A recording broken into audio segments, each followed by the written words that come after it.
Padre, usa a Paul de la mejor manera para que tu palabra quede sembrada en nosotros, en el nombre que sobre todo nombre, nuestro Señor y Salvador Jesucristo. Amén y amén.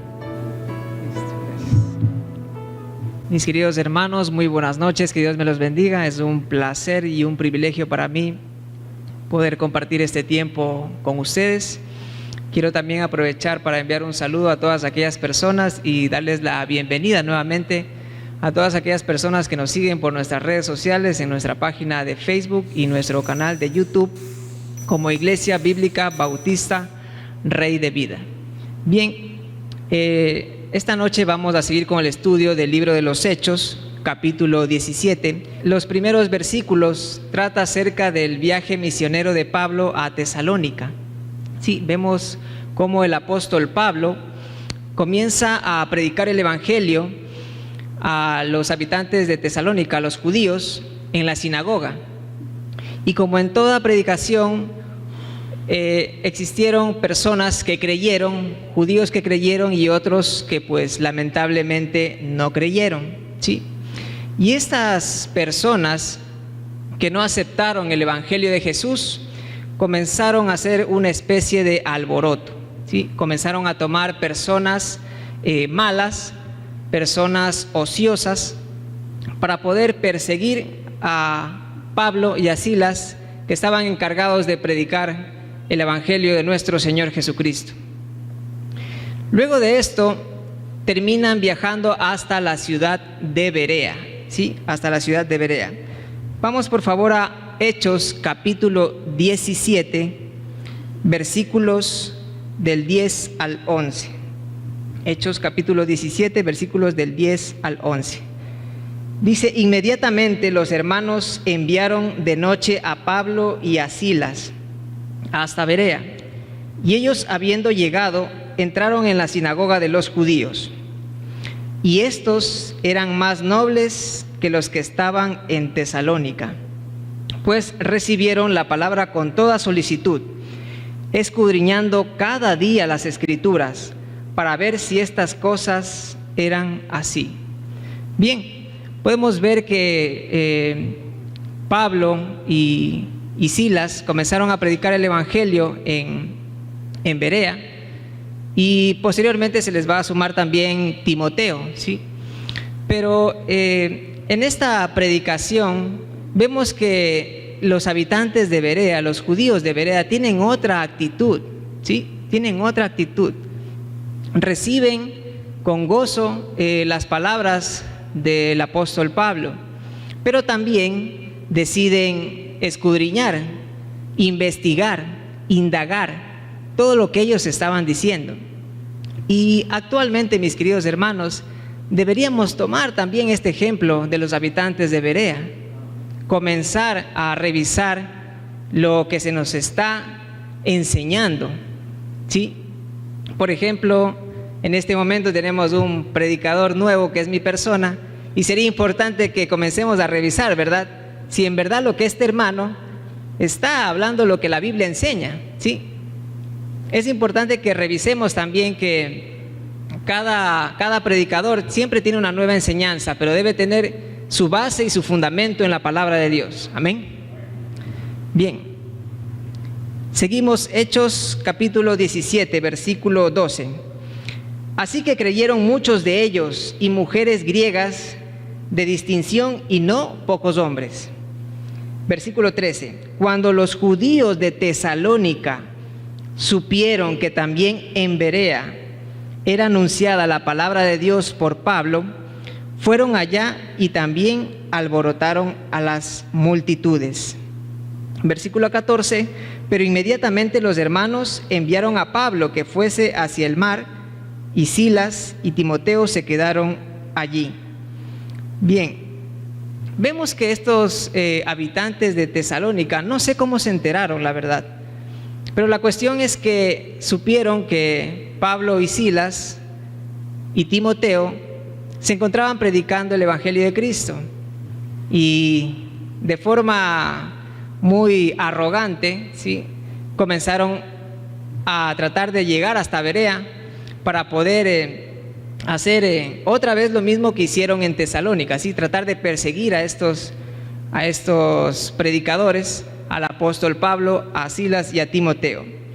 Bien, vemos en el versículo 15, nos dice: y los que se habían encargado de conducir a Pablo le llevaron a Atenas, y habiendo recibido orden para Silas y Timoteo de que viniesen a él lo más pronto que pudiesen, ¿sí? Entonces, viendo que los judíos de Tesalónica se enteraron lo que estaba pasando en Berea, ¿sí?, el apóstol Pablo fue llevado hasta la ciudad de Atenas. Pero las personas que lo llevaron a Pablo a la ciudad de Atenas, se les encomendó que dijeran a Silas y a Timoteo que vengan lo más pronto posible, ¿sí? Que vengan lo más pronto posible. En el versículo 16 dice la Biblia: mientras Pablo los esperaba en Atenas, su espíritu se enardecía, viendo la ciudad entregada a la idolatría. Sí, vemos que esta ciudad de Atenas, que en esos tiempos era el centro del mundo, recordemos que el idioma griego era como el actual idioma inglés, sí, era un idioma universal, sí, un idioma universal. Era una ciudad muy, muy importante en aquellos tiempos, la capital de Grecia.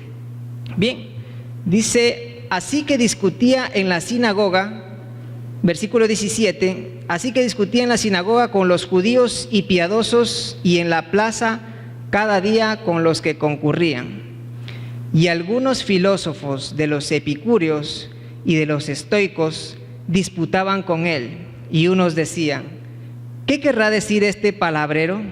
Y otros: parece que es predicador de nuevos dioses, porque les predicaba el evangelio de Jesús y de la resurrección. Bien, vemos que una vez que Pablo llega a Atenas, se encuentra con una gran sorpresa, una idolatría tremenda, ¿sí? Imagínense ustedes estatuas, monumentos, santuarios, ¿sí? Una ciudad entregada, como dice la Biblia, a la idolatría. Y en esta ciudad existían varios filósofos griegos.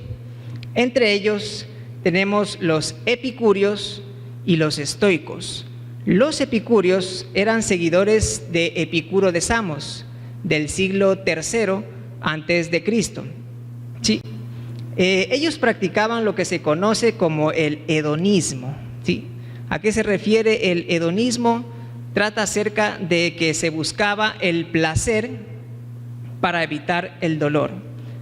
En sí, ellos creían que la felicidad era la ausencia del dolor, ¿sí? La felicidad era la ausencia del dolor. Es decir, podemos comparar en estos tiempos personas que están tristes, están deprimidas, desconsoladas, y dicen: bueno, necesito viajar, necesito ir a la playa, sí, necesito desahogarme en tal lugar. Entonces, esto es lo que creían los filósofos griegos, los epicúreos, ¿sí? Que la felicidad estaba centrada en la ausencia del dolor por medio del placer. Sí. Mientras tanto que los filósofos griegos, los estoicos, sí, que eran seguidores de Zenón de Sitio, estos estoicos tenían esta corriente filosófica de vivir conforme a la naturaleza. Vivir conforme a la naturaleza. Por ejemplo, si eres una planta, intentas que te dé el sol, ¿sí? En cuanto a los seres humanos, es vivir de acuerdo a la capacidad de razonamiento. Es decir, si yo puedo tener el uso de razón para decidir qué hacer y qué no hacer, puedo tranquilamente decir o aseverar que soy feliz porque controlo mis deseos. En sí, también se lo conoce como el panteísmo. ¿Qué quiere decir el panteísmo? Que todo es Dios. Por ejemplo, la naturaleza es Dios, ¿sí? La creación es Dios, el universo es Dios. Entonces, para ellos, la felicidad era la razón gobernada hacia las pasiones. Es decir, que mi razón, mi capacidad de razonar, hacía pues que las pasiones mengüen y así alcanzar la felicidad. Bien, estas corrientes filosóficas tenían algo en común, ¿sí? Tenían algo en común y era la felicidad, tratar de encontrar la felicidad, ¿sí? Y podemos ver que en el libro de Eclesiastés, capítulo 3, versículo 11, Eclesiastés, capítulo 3, versículo 11. Si lo tienen, me ayudan con un amén. Bien, dice la palabra de nuestro Señor: todo lo hizo hermoso en su tiempo y ha puesto eternidad en el corazón de ellos, sin que alcance el hombre a entender la obra que ha hecho Dios desde el principio hasta el fin. Hay algo claro, mis queridos hermanos, y es que Dios ha puesto la eternidad dentro de nosotros. ¿Esto qué significa? Que las cosas temporales de este mundo no nos van a satisfacer, porque fuimos creados para Dios, ¿sí? Fuimos creados para el Señor, para adorar al Señor, para conocer al Señor. Entonces, todas estas filosofías, estos pensamientos, no tienen lugar en la palabra de Dios. Ellos no conocían al Señor. Y es interesante que más adelante vamos a ver cómo Pablo se para en medio del Areópago, que es una colina, y comienza a enseñar, ¿sí? Comienza a enseñar a estos filósofos griegos. En la actualidad también podemos decir que se obtienen muchas filosofías de parte de personas o frases, ¿sí?, de un Dios equivocado, ¿sí? Y si nosotros tenemos un Dios equivocado en nuestra mente, vamos a vivir de manera equivocada. Por ejemplo, no sé si ustedes han escuchado tal vez esta famosa frase de Dios dijo: cuídate que yo te cuidaré, ¿sí? Hay otra frase como por ejemplo, Dios tarda pero no olvida. Dios tarda pero no olvida. Al decir Dios tarda pero no olvida, ¿qué es lo que estamos diciendo? Que Dios es un Dios impuntual y Dios es un Dios de orden. Y hay otra frase que me gusta mucho, es muy interesante y creo que podemos analizarla para incluso ponerla como tema de conversación y poder predicarle a alguien, que es: Dios aprieta pero no ahorca.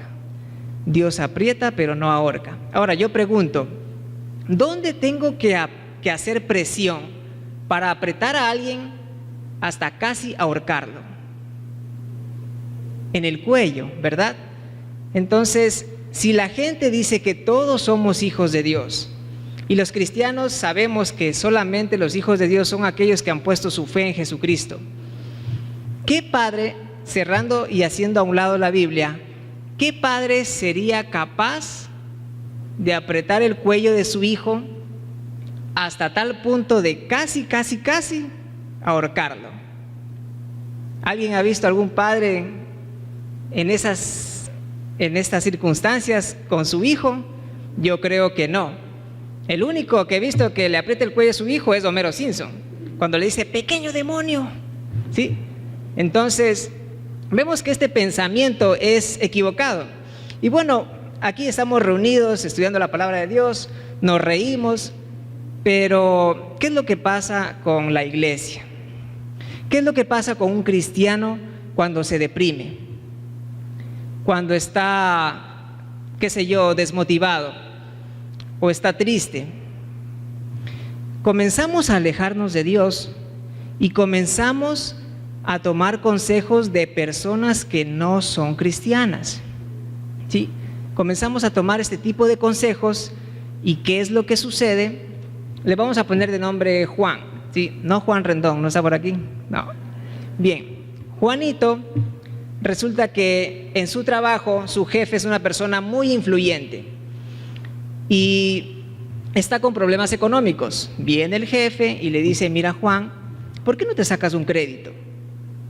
Solo con la cédula. Hay muchas cooperativas que te dan crédito facilito, solo con la cédula. Y ahí va Juanito, saca su crédito sin consultar a su esposa, sin consultar primeramente al Señor, sin ponerlo en conversación o tal vez en debate con sus hermanos maduros en la fe o pidiendo consejo al pastor, y se embarca. Saca el préstamo, no le alcanza a pagar porque no tenía un presupuesto y resulta que cae en la central de riesgos. Regresa Juanito donde el jefe y le dice: no pude pagar el crédito. Tranquilo, Juanito, no te preocupes, Dios aprieta pero no ahorca.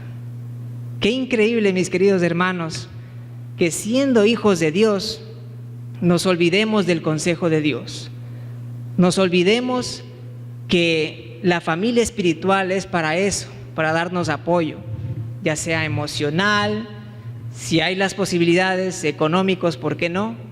Sí, pero lamentablemente esto es lo que hacemos cuando nos alejamos de Dios, ¿sí? Tomamos este tipo de malos hábitos y ya regresamos a la iglesia, ya cuando estamos hundidos, ya cuando no hay nada que hacer, a pedir ayuda al pastor. ¿Y el pastor qué tiene que hacer? Hacerse 8 para tratar de sacarte de donde estás. Tal vez no seas idólatra, pero compartes pensamientos, compartes hábitos, compartes consejos con personas que no son hijos de Dios. Pregunta: ¿qué te puede enseñar o qué consejo te puede dar una persona que no tiene a Cristo en su vida? Y esas personas quieren darte consejos de cómo mejorar tu matrimonio, cómo educar a tus hijos, cómo obtener un buen empleo, cómo ser una mejor persona. Y la palabra de Dios cerrada. Es muy lamentable, mis queridos hermanos, pero a muchos nos pasa, a mí también me ha pasado, ¿sí? Y debemos ser conscientes que esto en la iglesia, en los hijos de Dios, debe cambiar. Amén. Bien, vamos al capítulo 15, me olvidaba, capítulo 15, versículo 5 de Juan, el Evangelio de San Juan, ¿sí? Evangelio de San Juan, capítulo 15, versículo 5. Si lo tienen todos, me ayudan con un amén, por favor. Bien, dice la palabra de nuestro Señor: yo soy la vid y vosotros los pámpanos. El que permanece en mí y yo en él, éste lleva mucho fruto, porque separados de mí nada podéis hacer. Y este es el consejo, mis queridos hermanos, de parte de Dios, es que alejados de Dios nada podemos hacer. Nada, absolutamente nada podemos hacer. En esta noche, por ejemplo, yo estoy aquí de pie. Ustedes no me ven, pero me están temblando las piernas. Pero si no fuera porque el Señor ha escrito en su palabra, sin Él nada podemos hacer, yo no estaría aquí de pie, ¿sí? Yo no estaría aquí tratando de explicar un poco acerca de su palabra. Entonces, cuando nosotros nos enfocamos en permanecer cerca de su palabra, cerca de sus consejos, orando y estudiando cada día, podemos tener la seguridad de que todo lo podemos en Cristo que nos fortalece. Amén. Seguimos con la lectura de Hechos, libro de los Hechos. Vamos por favor al capítulo 19, ¿sí? Capítulo 17, versículo 19. Hechos capítulo 17, versículo 19. Y tomándole, le trajeron al Areópago, diciendo: ¿podremos saber qué es esta nueva enseñanza de que hablas? Pues traes a nuestros oídos cosas extrañas. Queremos pues saber qué quiere decir esto. Porque todos los atenienses y los extranjeros residentes allí en ninguna otra cosa se interesaban sino en decir o en oír algo nuevo. ¿Sí? Entonces podemos ver que estos filósofos estaban interesados en conocer lo que Pablo estaba enseñando. Y la predicación de Pablo era al Dios no conocido. Y ese es el mensaje que nosotros debemos llevar. La Biblia enseña en Juan 1:1 que el Verbo es Dios. ¿Sí? El Verbo, en el principio era el Verbo, y el Verbo era con Dios, y el Verbo era Dios. Vamos a Juan capítulo 1, el Evangelio de Juan, capítulo 1, versículo 14. Evangelio de San Juan, capítulo 1, versículo 14. Dice así la palabra de nuestro Señor: y aquel Verbo fue hecho carne y habitó entre nosotros, y vimos su gloria, gloria como del unigénito del Padre, lleno de gracia y de verdad. Entonces, la palabra de Dios enseña que Jesús es el Verbo. Sabemos que la traducción es logos en el griego, que significa palabra, pero es interesante que en la Biblia se haya registrado la palabra verbo. Ahora, para los que se acuerdan de la materia de gramática, tal vez en la escuela, en el colegio, ¿sí? Entonces la palabra verbo es la acción de ¿qué? Del sujeto, ¿sí? La acción del sujeto. Cristo pone en marcha el plan de Dios. Jesucristo es la acción del Padre en este mundo. Sí, es la acción del Padre en este mundo. También dice la Biblia en Juan 14:6 que Él es la verdad. Jesucristo dijo: yo soy el camino, la verdad y la vida. Nadie viene al Padre si no es por mí. Ahora esta palabrita verdad es muy interesante porque en el griego significa aletheia o aletinos con TH. Y esta palabrita verdad, en una sola palabra para poderla resumir y entender, significa realidad. ¿Sí? La realidad de las cosas, la realidad de la vida, ¿sí?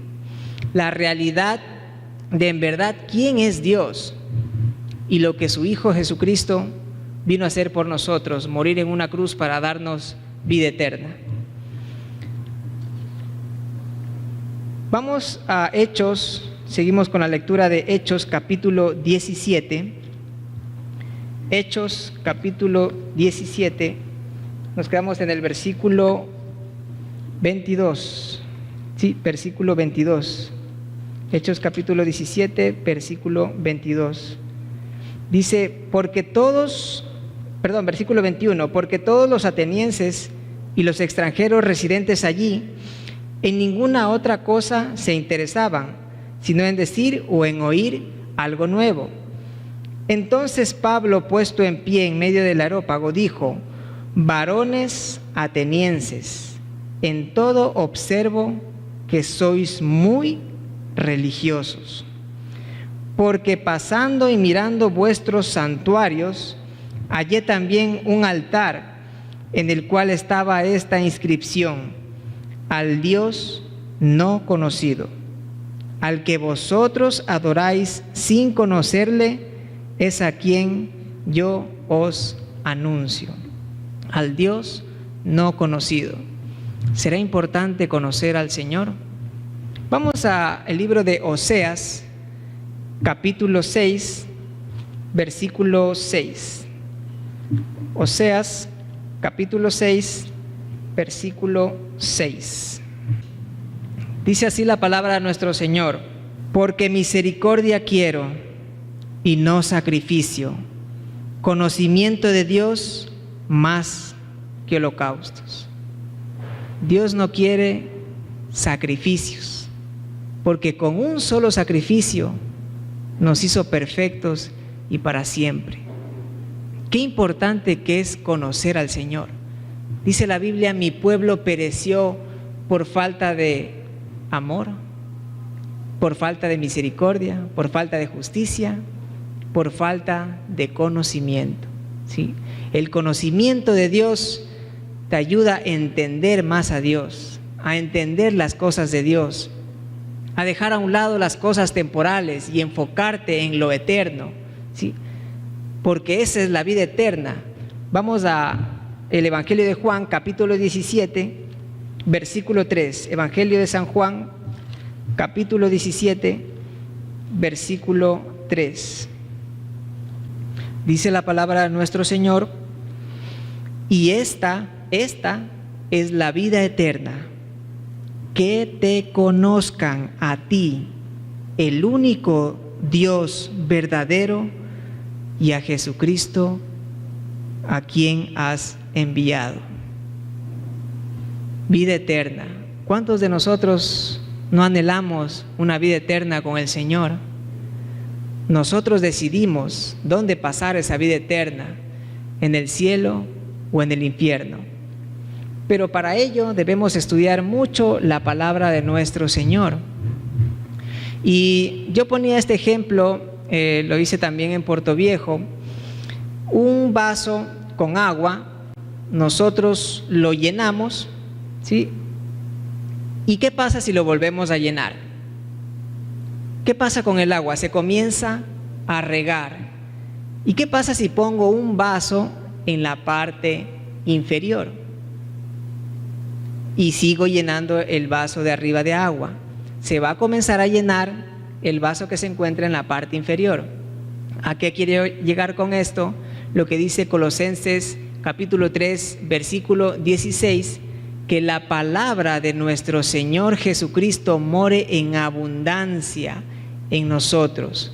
Porque si la palabra de nuestro Señor mora en abundancia en nosotros, vamos a comenzar a bendecir a otras personas. ¿Por qué? Porque de nuestra boca van a salir palabras de sabiduría, palabras que dan gracia a los oyentes. Qué importante que es el estudio de la palabra de nuestro Señor. Amén. En cuanto a conocer a nuestro Dios, recuerdo que conocí a una mujer que me dio la oportunidad de escuchar su testimonio. Esta mujer es de otra iglesia, estaban orando por ella y lo que estaban haciendo lo que conocemos como la administración, los pentecostales o evangélicos, y comenzaron a orar por ella. Y le preguntaban: ¿te falta perdonar a alguien? No. ¿Alguien te ha hecho daño? No. ¿Te han robado? Y esta mujer comenzó a llorar y dijo: sí, me robaron mi matrimonio, me robaron mi esposo, me robaron mis hijos, me robaron mi sustento. Esta mujer había sido víctima de adulterio y este hombre se fue con otra mujer más joven. Y esta mujer, que es hija de Dios, me conversaba que ella entendió que ella conoce al Señor, pero ellos, los que le traicionaron, los que la lastimaron, no conocen al Señor. Y ella ahora está orando por ellos, pero no para que su ex esposo regrese, sino para que acepte al Señor Jesucristo y tenga la salvación de su alma. Es muy difícil algunas historias de mucha gente, muchos hermanos, pero es muy cierto, debemos orar por las personas que quizás nos han lastimado. La Biblia enseña que debemos amar incluso a nuestros enemigos. ¿Por qué no orar por ellos? Eso nos falta, querida iglesia, un poco de pasión por las almas, ¿sí? Entender que hay un cielo y hay un infierno y que ninguno de nosotros queremos que algún familiar, algún vecino, algún compañero de trabajo tenga ese problema de morir algún día e ir al infierno. Hay un cielo y hay un infierno y hay que ser conscientes de ello, que debemos predicar la palabra de Dios. Nos hace falta eso, mis queridos hermanos, proclamar la verdad de Dios. Amén. Bien, en la iglesia también hay otro tipo de idolatrías ¿no? Que suelen darse, y digo esto porque lo he visto. Vi a una persona, a una sola persona, no sé cuántas habrán, que comenzó a ver quién predicaba a las 9 de la mañana en esta iglesia para ver si venía al culto o no de las 11. Vamos por favor a Jeremías 17, capítulo 5. Jeremías 17, capítulo 5. Dice la palabra de nuestro Señor: así ha dicho Jehová, maldito el varón que confía en el hombre y pone carne por su brazo, y su corazón se aparta de Jehová. Amamos mucho a nuestros pastores, los podemos abrazar, orar por ellos, gloria a Dios por ellos, que Dios bendiga a sus familias, pero maldito el hombre que confía en el hombre. No podemos venir acá por una persona, por escuchar algo bonito tal vez, porque me gusta cómo predica. Venimos aquí porque venimos a adorar al Señor. Venimos a alabar a nuestro Señor, a darle gloria y honra a nuestro Dios, porque Él es nuestro Señor. Y ya explicaba a nuestro pastor Patricio que no entendemos nosotros lo que significa que Él es nuestro Señor. Debemos obedecer a todo lo que está escrito en su palabra. Y como decíamos al inicio, es importante que revisemos lo que se está enseñando. ¿Sí? Escudriñemos las Escrituras. Por ejemplo, a veces confundimos la voluntad de Dios con el plan de Dios. La voluntad de Dios es general para todos. ¿Sí? Eso lo encontramos en Primera de Tesalonicenses. Vamos un momentito para allá. Primera de Tesalonicenses, capítulo 4, versículo 3. Primera de Tesalonicenses, capítulo 4, versículo 3. ¿Lo tenemos todos? Amén.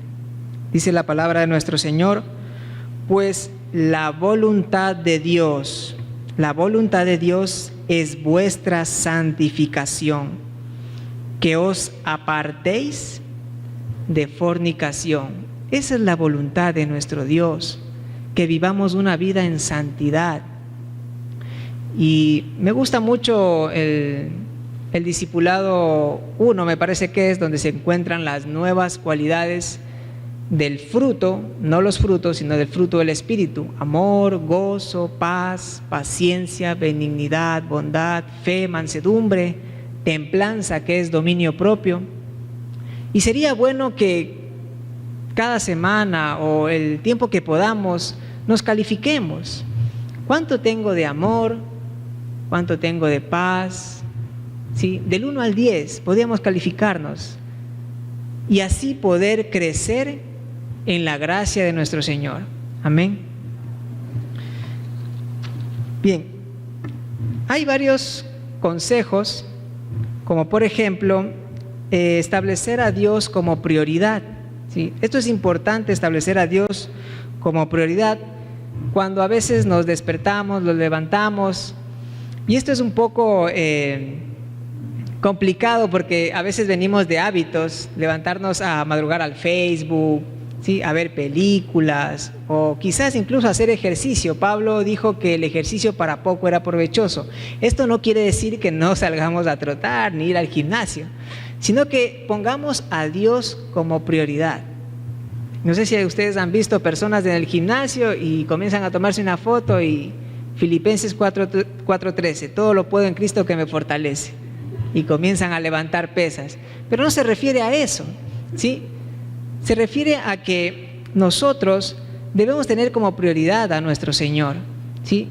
Investigar la Biblia, leer la Biblia y cada día poder tener la oportunidad, y eso es importante, tener la oportunidad de predicarle a alguien. No convertirnos en religiosos, en venir cada semana, tal vez un domingo, y de lunes a sábado comportarnos, qué sé yo, como los demonios, ¿sí? Que solo creemos que temblamos, pero que no le seguimos, ¿sí? Qué importante que es eso. También es importante conocer que Jesús, como le dijimos hace un momento, Jesús es Dios.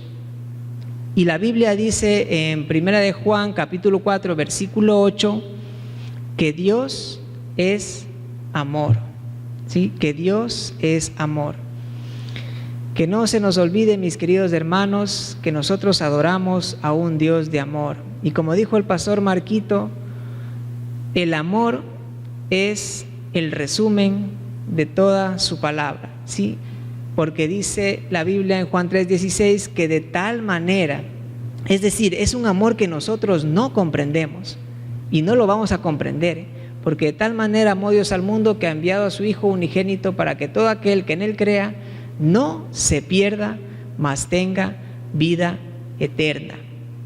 Nuestro Señor en la cruz también nos dejó claro que es importante conocer su palabra cuando dijo lo siguiente: Padre, perdónalos. ¿Por qué? ¿Por alcohólicos? ¿Por adúlteros? ¿Por religiosos? Perdónalos porque no saben lo que hacen. Cuando le gritas a tu esposa, no sabes lo que haces, lastima su corazón. Cuando no educas a tus hijos, no sabes lo que haces, crías cuervos y tarde o temprano te sacarán los ojos.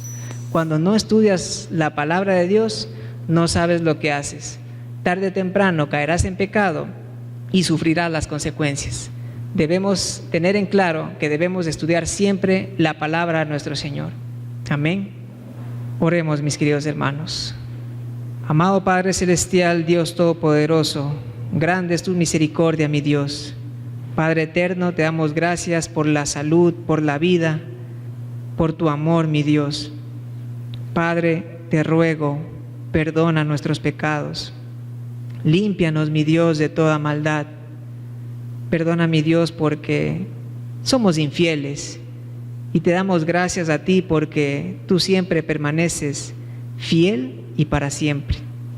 Mi Dios eterno, ayúdanos a ser más disciplinados, a estudiar tu palabra, a compartir tu palabra y sobre todo llenarnos de amor para poder llevar ese mensaje de amor a otras personas.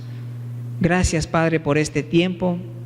Lleva a mis hermanos con bien a casa, cuídalos, guárdalos, mi Dios, en el nombre de tu precioso Hijo amado Jesucristo. Amén y amén.